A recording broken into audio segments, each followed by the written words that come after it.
पर वो तो अद्वितीय है, अचिंत्य है। पर ऐसे ही चंद्र शाखा न्याय जैसा कि डाल के एक हाथ ऊपर देखो चंद्रमा दिखाई दे रहा है। अद्भुत फूलन, अद्भुत उत्साह। जिस समय भगवत सन्मुख होगे ना, एक ऐसी उन्मत्तता, एक ऐसे आनंद की उमगन, उसके लिए ललचाओ। जो तुम खोज रहे हो वो इधर नहीं है, वो इधर है।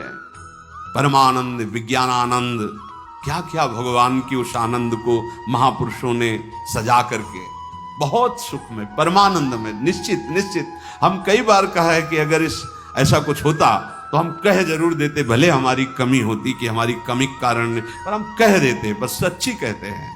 ओ उसी आनंद का ये जितना ये आनंद का जो क्षेत्र माना गया शरीर है, भोग है, इसकी तो दशा देख रहे हो।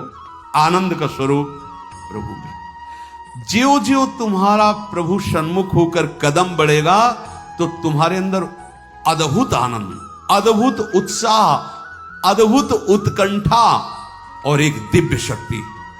ये भी बात, एक दिव्य शक्ति तुम्हारे अंदर, देवी संपदा बढ़ने लगेगी, एक अलौकिक शांति रहेगी, दुख सुख में एक समानता का भाव आ जाएगा। कोई भी भोग तुम्हें प्रिय नहीं लगेगा। नहीं खान पान ते भावे है, नहीं कोमल वसन सुहावे है, सब विषय लगे ते खारा है, हरि आशिक का मग न्यारा है। संत जन देखते ही ऐसे लगेंगे जैसे सने संबंधी जन मिलते हैं। अच्छा अच्छा, ऐसे संतों को देखते ही मन नाच पड़ेगा। आज तो हो भाग्य भगवत सन्मुख का, आज तो हो भाग्य, हमें साधु समागम मिला, हमें संत जन मिले। तुम्हारी विलक्षण एक स्थिति होगी, कोई भी द्वंद्व तुम्हें स्पर्श नहीं कर पाएगा।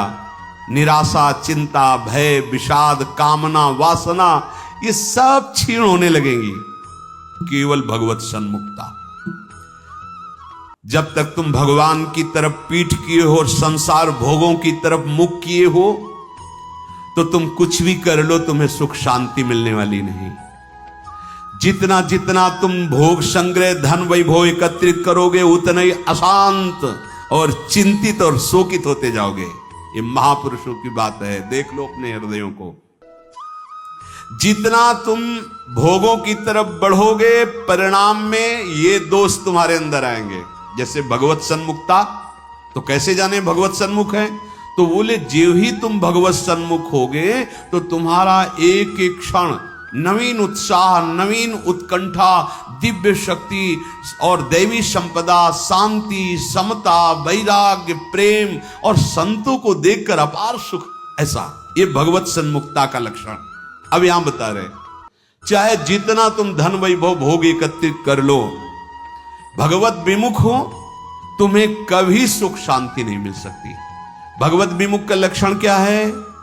भय, विषाद, चिंता, राग, द्वेष, वैर, अशांति, द्रोह, दंभ, पाखंड, परिग्रह, हिंसा, कामना, वासना, ममता, दुर्गुण, दुर्विचार, भयानक दुख, ये भगवत विमुख के लक्षण है।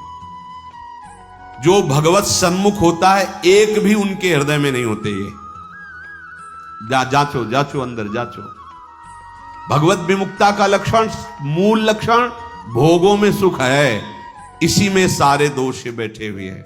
और जहां भगवत सन्मुख हुए, तहां तुम्हारा प्रतिपल नवीन उत्साह, नवीन उत्कंठा, दिव्य शक्ति, दैवी संपदा, शांति, समता, वैराग्य, प्रेम, समस्त द्वंद्वों से छूट करके एक अद्भुत आनंद और संत समागम जीवन बन जाएगा। देखो राधा बाबा पूर्ण महापुरुष हैं, कोई उनको जानना थोड़ी साधन साध्य के विषय में, पर आपको ध्यान होगा जब ऋषिकेश में उनके गांठों में बहुत दर्द, वात रोग के कारण, तो वो अपने निजी जन से कह रहे थे, भाई मुझे सत्संग में पहुंचा दो। वो सेवा करते करते शायद श्रमित हो गए होंगे या जो भी, तो उन्होंने बाबा की इस बात का सपोर्ट नहीं किया। बहुत बार कहने पर बाबा कहा कि आप ये जानते हो कि हम जा ही नहीं पाएंगे। उन्होंने कहा आप जा ही नहीं पाओगे क्योंकि आपकी गांठ, बोले ऐसा नहीं। फिर जो बाबा ने अंदर बात की, वो जो लिखा था कि भगवान श्री कृष्ण से प्रार्थना की कि प्रीतम मुझे इतनी सामर्थ्य केवल दे दो कि जहां से सत्संग सुनाई देता वहां तक मैं पहुंच जाऊं, और एक बांस डंडा उठाया और बाबा घसीटते हुए वहां गए। इस बात का बहुत प्रभाव पड़ा हृदय में कि इनको कोई साधन साध्य विषय अब जानकारी की आवश्यकता नहीं, पूर्ण महापुरुष हैं, संपूर्ण हैं, उनमें कोई भी, लेकिन ऐसे महापुरुष होते हुए सत्संग की इतनी प्रियता, वो देखो लिखा है साधु सम, एकदम आनंदित हो गए कि आज तो मुझे साधु समागम मिला। ये भगवत सन्मुख का लक्षण, विमुख का नहीं, भगवत सन्मुख का लक्षण। तो हम अपने को जबरदस्ती मुख मोड़ना होगा। अगर हम इसी जन्म में परम कल्याण चाहते हैं, इसी जन्म में सुख चाहते हैं, मुख मोड़ना हो। जबरदस्ती शब्द लिखा है, जबरदस्ती मोड़ना, हटो हटो।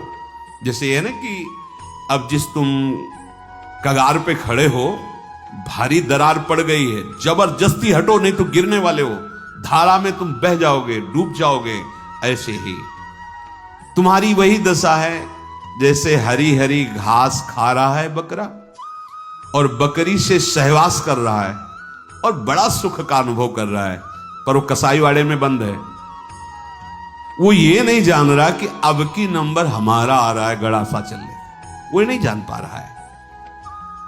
इसी प्रकार आप खान पान, शौक, मौज मस्ती, परिवार, सांसारिक सुख भोग रहे हैं, पर आपको पता नहीं कि काल के कसाईवाड़े में है, मौत का गड़ासा वो बिल्कुल तैयार किए हुए है, बस समय की देरी है, नंबर आपका ही है।